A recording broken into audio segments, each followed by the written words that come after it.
That's Nick. And that's Joseph. And today we're here to talk about Saint Clare, the sophomore film directed by Mitzi Peirone, which premiered at the 2024 Taormina Film Festival. Quiver Distribution is releasing it July 18th, 2025.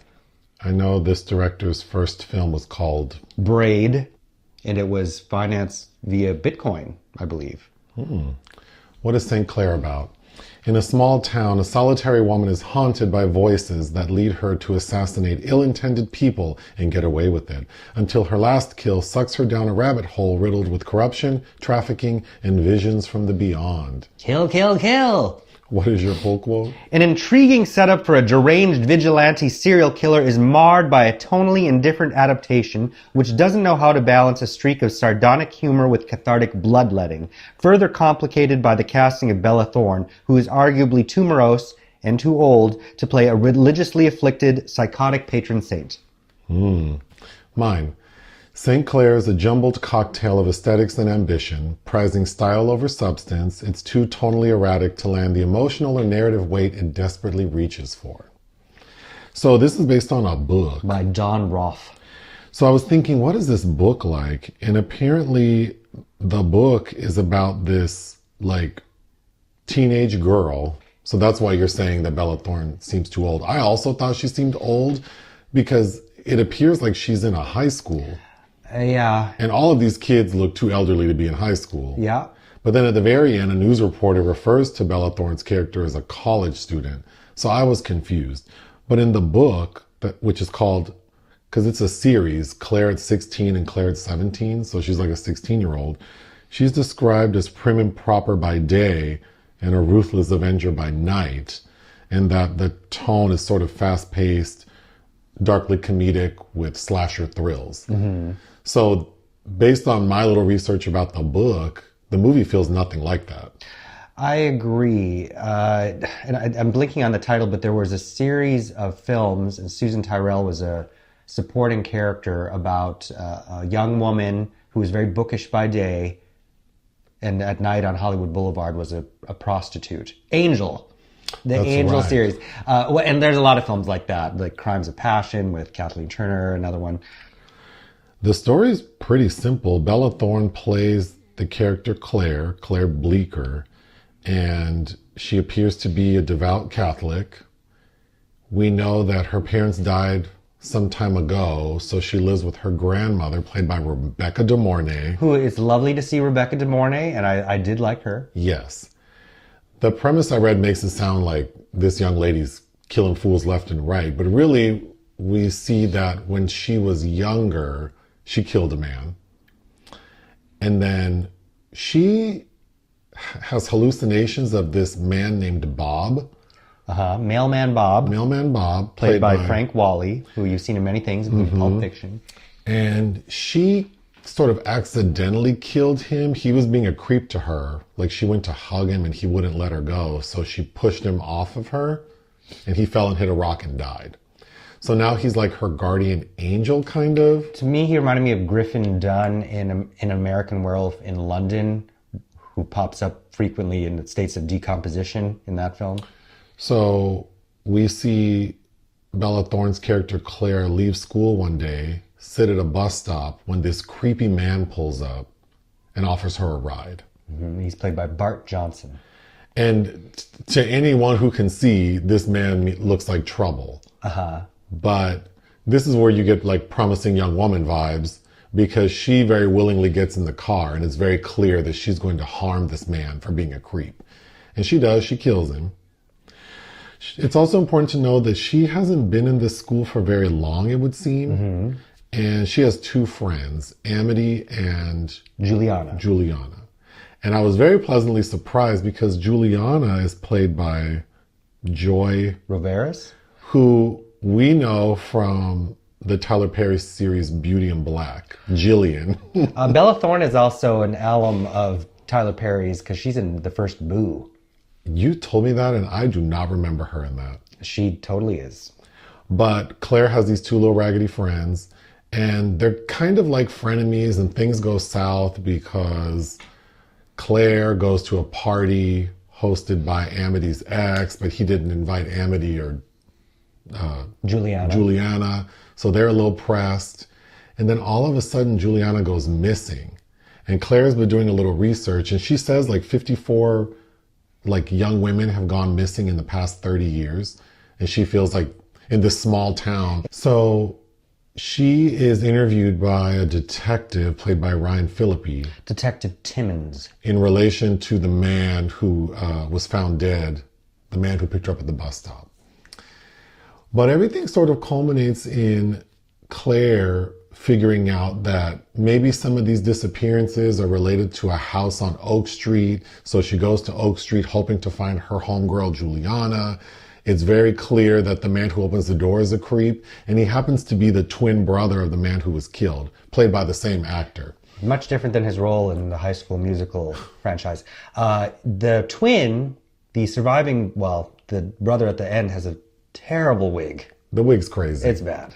But Claire lets this man drug her, kidnap her, so that she can hopefully be placed in the same room as Juliana. And she is. A fight ensues.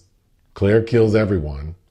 And then you have to ask the question, like, how is this trafficking ring able to do this? To persist.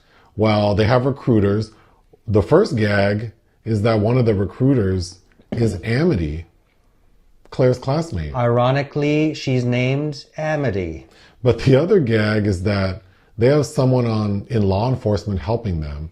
And of course, it's Phillippe. Is that a gag? I called that, I'm like, he's either a red herring or he is directly involved. Well, it's kind of also easy to figure that out because Mailman Bob tells Claire early on in the film that man you killed wasn't working alone. Mailman Bob, that sounds like a David Lynch Twin Peaks character.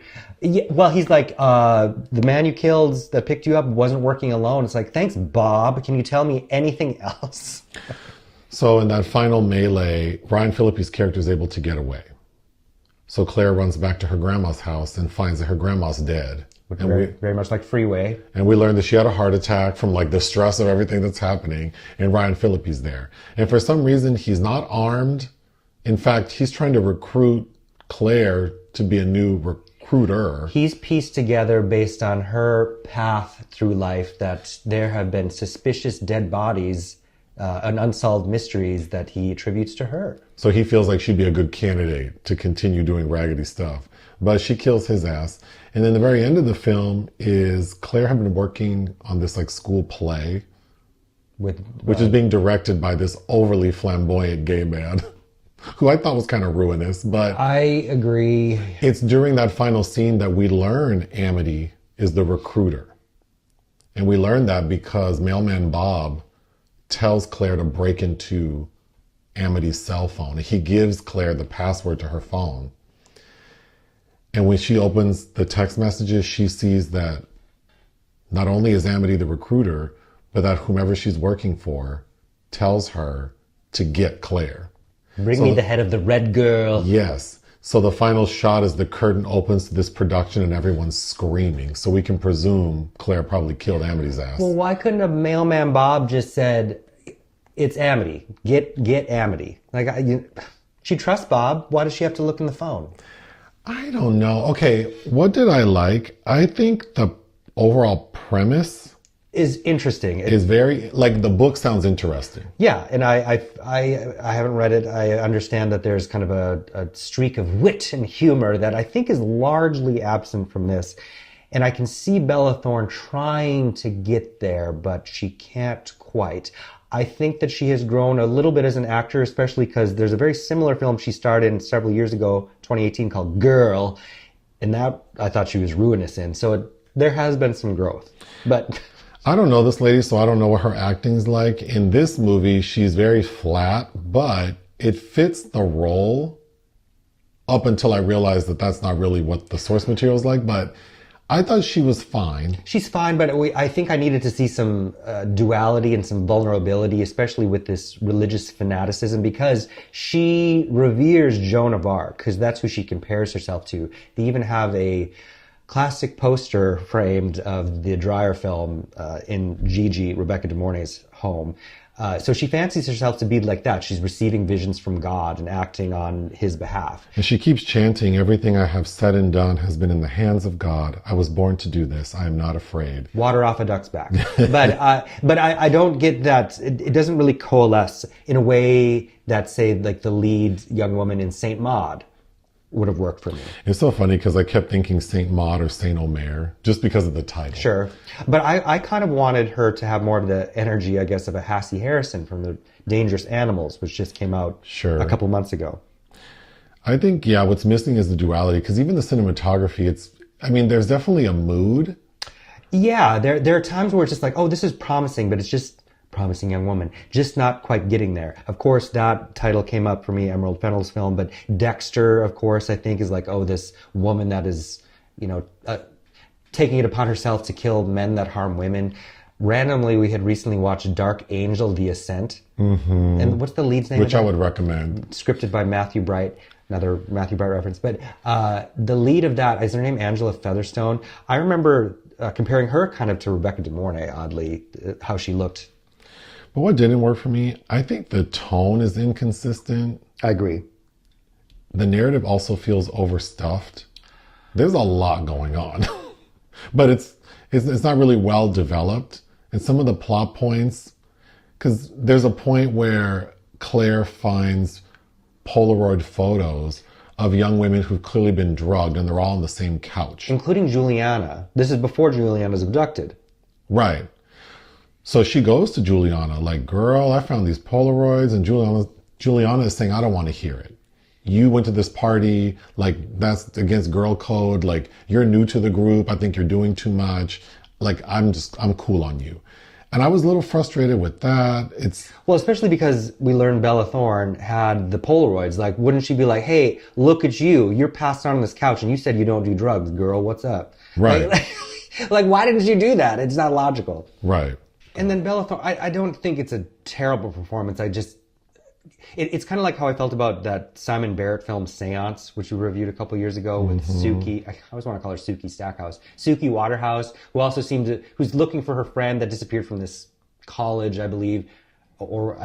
She seems a little bit too old, and she's just kind of uncharacteristically, she's not well defined in a way, so she's like this, kind of this bland white woman in the center of a more intriguing story. The vibe, and I haven't seen Braid, which I still would be interested in doing. This reminded me kind of, if I had just dropped in not knowing anything, I would have maybe guessed this was something by Jennifer Reeder, particularly on the heels of Perpetrator, which I think I also had some similar stylistic issues with, which starred Alicia Silverstone, and I still think is worth checking out.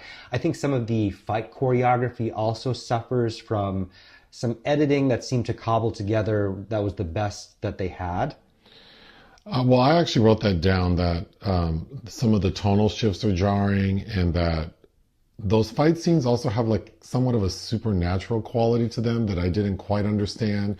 Also, Claire, she carries this knife that I feel like, my dad used to carry a knife like that to the grocery store on his belt buckle. It doesn't seem that menacing. She doesn't seem that menacing.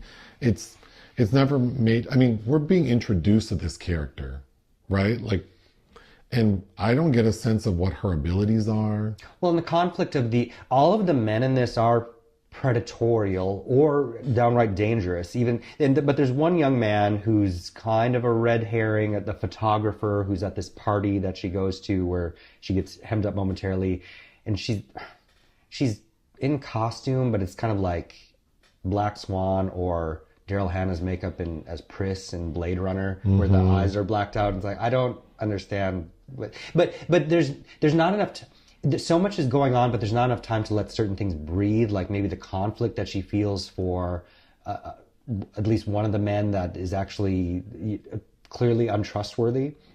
Well, that guy, it's his bedroom that we find the Polaroids.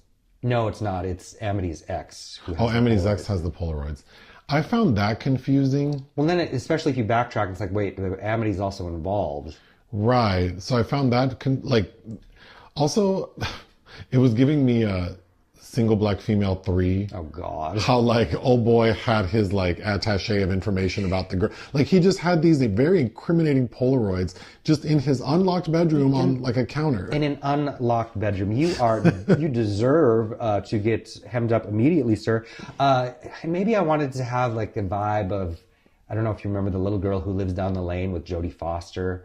Yes. Which I know Jodie Foster disregards that film because I think a producer on it, or was it the director, made unwanted advances towards her. But I think that's still a pretty classic, underrated gem from the 70s. There's a vigil for a girl who... Vigil? Vigil. Sorry. There's an individual vigil. There's an individual vigil for someone, and Rebecca De Mornay's character is in attendance, but Claire doesn't show up, her granddaughter. And poor Rebecca De Mornay has a scene where she kind of breaks down at this lightly attended vigil that I thought was pretty funny. The vigil is lightly attended, and I love Rebecca De Mornay. Hand the rocks to the Peyton, but Peyton, no. Her hair is perplexing to me because is she supposed to look stressed out? I assume she's supposed to be frazzled. She looks frazzled in every scene. But we don't learn. I was unclear how long has Claire been living with her grandmother? Because there's some sense. Did they just move to this area and that's why she's new to the school? The mother had a heart. There's an exposition bomb with Ryan Phillippe at the end when he's advancing upon Bella Thorne. He's like, I read your file. Your mother died of this mysterious heart problem at the age of 14. And you went and she bounced around from foster homes. Where was Gigi? Where was Grandma? Yeah, I have those questions. I only have 3 more notes. So the final showdown at Oak Street where Claire kills all those sex trafficking men, Ryan Phillippe's character just runs out of the house. She turns her back on him and he flees. That was so weak to me. Yeah, I agree. Okay, then she finally meets up with him at her grandma's house and they have a showdown. I thought that action sequence was really weak. Clunky, yep. Okay, the production that these kids are putting on. The theater director was doing way too much. I'm sure whomever came up with this thought it was cute, but it was a little cringy to me. Listen, anybody who's taken a theater class knows this person, but he is queening out so hard. But aside from that, the actual production, he's decided to switch all the gender roles, and then like the boys are wearing the female clothes. I actually at one point thought I'd rather just watch that production than this movie. That sounded more interesting. But without the director giving them direction. And then my final note is, so after Bella takes down those guys, she's on the news. That's actually an entertaining scene. And, well, yeah, it is funny because Claire, Bella's character, is kind of awkward, so she doesn't know what to say. She has a few moments where it seems like she blacks out while she's talking, so she doesn't know what she's saying. So it's kind of cute. But this is not a big town, and she's on the news having rescued a girl and killed some sex traffickers. And then she's back at school at this production, and everyone's treating her like she's no one. Shouldn't everyone be celebrating her? I thought that was so weird that... What's that Fatboy Slim song? You need to praise you like I should? Yeah, I was expecting her to be the hit parade, but they... My last note is this. I thought this could have been called Nancy Drew and a Rapist or Two. We should end on that. What would you give Saint Clare? I wanted to like it more. There are moments where I was actually quite intrigued, but it ultimately isn't successful in my opinion. 2. I feel a little more kind towards it, although I don't think it's entirely successful. I would give it 2.5 out of 5. Join us on Patreon and listen to our podcast. Bye.